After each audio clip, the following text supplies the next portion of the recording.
Why are anti-Sicilian defense lines so hard to play against?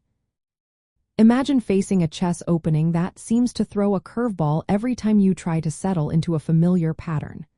That's what happens with anti-Sicilian lines. These setups are tricky because they steer clear of the main, heavily studied open Sicilian variations.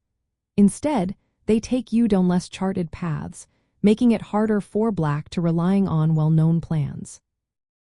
The Sicilian defense begins with the move pawn to c5, challenging White's control of the center and aiming for quick counterplay on the queen side. The most popular lines, like the Najdorf or dragon, lead to sharp tactical battles with clear ideas for both sides. White's goal in those lines is often to develop quickly and attack on the king side, while Black tries to counterattack on the queen side or in the center.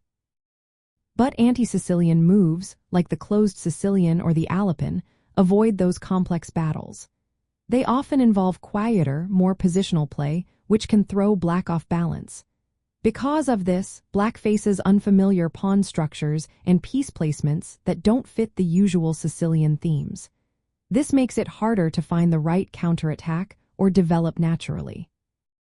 Without the open c-file and central tension, Black's typical plans for queenside expansion or central control become less effective. White's strategies in these lines tend to be subtle, involving slow build-up and positional pressure rather than immediate tactical skirmishes. This requires Black to be very precise and patient in defense. Another challenge is that these anti-Sicilian lines are less common at higher levels, so Black players often have less experience and less prepared responses. This lack of familiarity can lead to mistakes or cramped positions if Black isn't careful. The variety of setups in anti-Sicilian lines means Black must be ready for many different strategic ideas. They need to avoid passive or overly cramped positions and find ways to create counterplay. This flexibility and unpredictability make anti-Sicilian lines particularly tough to face. They disrupt Black's usual plans and push them into less familiar territory, demanding a good grasp of strategic concepts beyond standard theory.